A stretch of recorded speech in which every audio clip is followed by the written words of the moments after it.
was a crash that shattered the Twin Cities Somali community. A Brooklyn Center woman, 20-year-old Sahara Gassadeh, and 4 of her friends killed by a speeding driver last summer. Thousands of mourners went to their funeral. Now, the suspect in that case, Derek Thompson of Brooklyn Park, was offered a plea deal months before his trial is scheduled to begin. The Minnesota Star-Tribune reports that the Hennepin County Attorney's Office offered Thompson a deal where Thompson would plead guilty to 5 of 10 counts of criminal vehicular homicide. In exchange, the county would drop the other 5 charges. If Thompson accepts, he would serve between 32 and 38 years in prison. Thompson also faces federal charges of intent to distribute fentanyl, the highly addictive opioid drug. What are the top issues as you head to the polls this fall? State House candidates vying to represent parts of Maple Grove were asked that question at a forum Tuesday night. Republican candidates said affordability, crime, and education were top concerns. DFL candidates agreed that affordability is a top issue, as well as bodily autonomy and reproductive rights. At a forum hosted by the North Metro Mayors Association, candidates in House District 37A offered their views on the affordability issue and taxes. Last year, the state government spent a $17.5 billion surplus.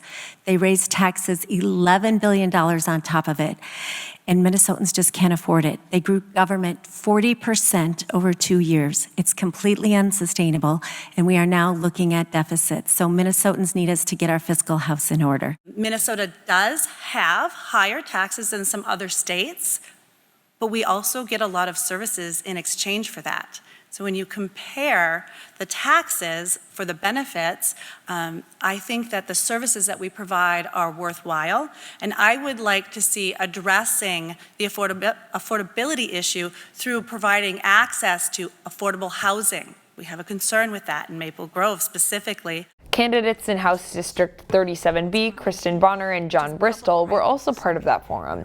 You can watch the entire forum on CCX and on ccxmedia.org. A New Hope business is bringing a taste of the farm to an urban environment. As Kevin Miller reports, they're committed to more than just their crops. Hi, Congresswoman. I'm Nick.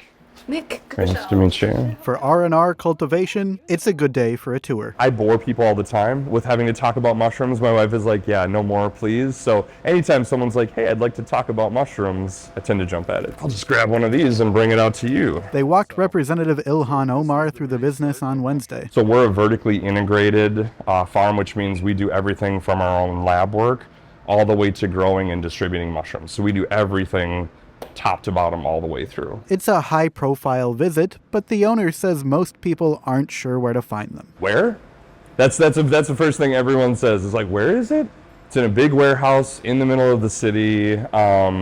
But yeah, as they're walking through here, they're just like, this is incredible. I've never seen anything exactly like this. The grow rooms inside this indoor mushroom farm are full of otherworldly looking fungi. Then when they're ready, after about 2 weeks, then we open them up, put it in the grow rooms, harvest mushrooms, and then get them to all of our retailers and wholesalers. There's about 30 year-round workers that keep this place running. Paying them fairly was more important than just growing mushrooms. So we were always trying to keep a livable wage going, and we still continue that. We have a transparent pay schedule so that everybody, no individual person kind of gets raises. It's either we all raise up as a company or we stay the same. Robinson says the commitment to employees is worth showing off. Also, it's just the people. You walk around and people are smiling. It's hard work, obviously, but people enjoy being here. People get to show up for who they are and as they are and just come in here and do a great job. In New Hope, Kevin Miller, CCX News. R&R's mushrooms are available at Lunds & Byerly's, Kowalski's, and Hy-Vee stores. One Minnesota State Fair vendor is barking up the right tree for his 3rd year with Pet Treats for a Cause. I introduce you to the award-winning vendor that hails from Brooklyn Park. There's something for everyone at the Minnesota State Fair. Cookies are one of the many sweet and caloric treats at the fairgrounds. And just down the road, Reggie Carter has gotten to know all of them. We're probably here 14 to 15 hours every single day. And over in the pet pavilion, there are sweet options for dogs too. They're made fresh in Brooklyn Park. We have carrots, applesauce, yogurt, pumpkin, peanut butter, cinnamon, bacon, oats, and coconut oil. It's Carter's business, Must Be Rough's third year at the fair. And this year, the all-natural treat makers are armed with accolades. We won an award last year for one of the best vendors at the fair, so we're excited about that. That helps us give momentum coming into this fair. Treats for cats are also new this year. I need 2 cupcakes like I got last year for my girl. Pets can't come to the fair, but Carter sees plenty of repeat pet parent customers. Last time I brought this home, put it in the refrigerator, the girls went nuts. It builds a rapport. To sell to the same person multiple times, it means that you're doing something right, and so that means a lot to us. We wouldn't be here if it weren't for people like that. And it helps that the customers are supporting future pet lovers. A portion of every purchase goes to Carter's charity, the Must Be Rough Foundation. We help teach kids the benefits of having compassion for animals. And so we have organizations like the Humane Society go to schools and talk about the benefits of those relationships. It ensures that all that fair fun comes right back around.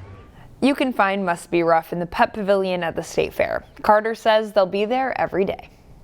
A big success. That's how transit officials described the return of State Fair bus service to the Maple Grove Transit Station. Bus rides to the fair are offered on weekends. That will include Labor Day on Monday. And last weekend, the buses gave more than 9,000 rides to the fair from that Maple Grove location.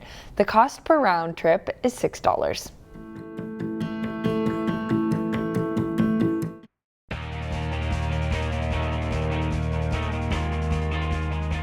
Thursday night marks the opening night of the high school football season for most teams in the state. In today's training camp report, we preview the Osseo Orioles.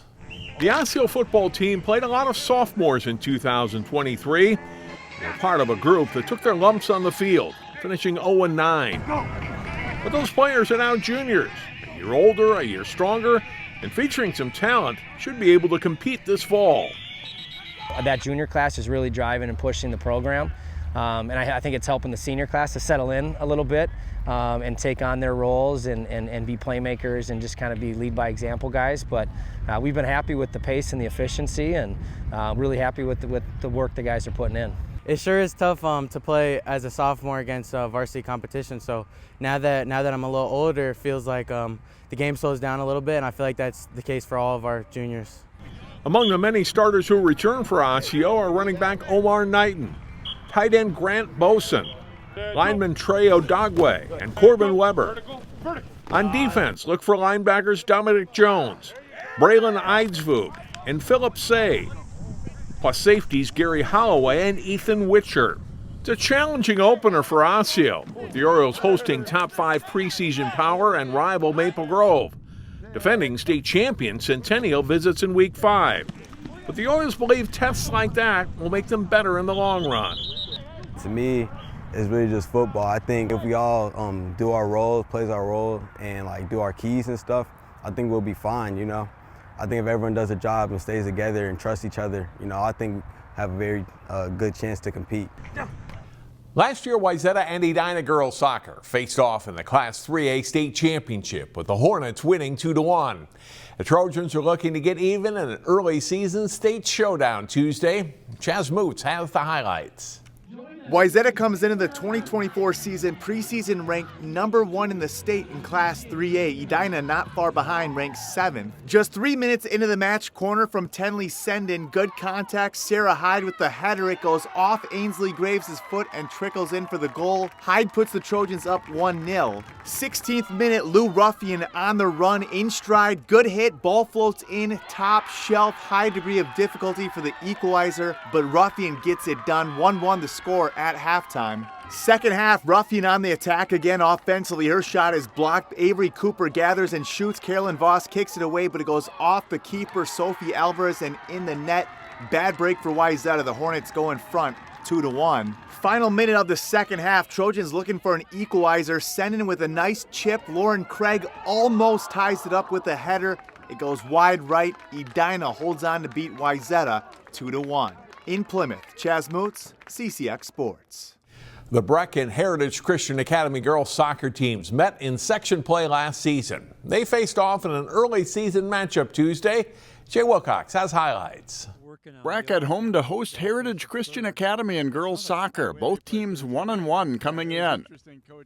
Brack takes control early as Akila Anderson gets it to Annie Grossman, and her shot's off the keeper's hands and in for a 1-0 lead just under 10 minutes in. Heritage stays onside to create a breakaway chance. Annie Peterson sends it past goalkeeper Luna Popescu, who is way out. The Eagles are outplayed, but they tie it 1-1. Just before the half, B. Kern creates a turnover, and Jojo Weissman rolls the low shot home to restore the lead for Brack. The Mustangs take a 2-1 lead into the second half. Weissman puts on the brakes and releases the great shot over Paige Sawicki and in to give Brack a 3-1 lead. Anderson adds one late with another well-placed shot as Brack tunes up for a matchup with top-ranked Providence Academy Thursday with a 4-1 win over Heritage. Jay Wilcox, CCX Sports. Find more prep sports games and highlights at ccxmedia.org and follow us on social media.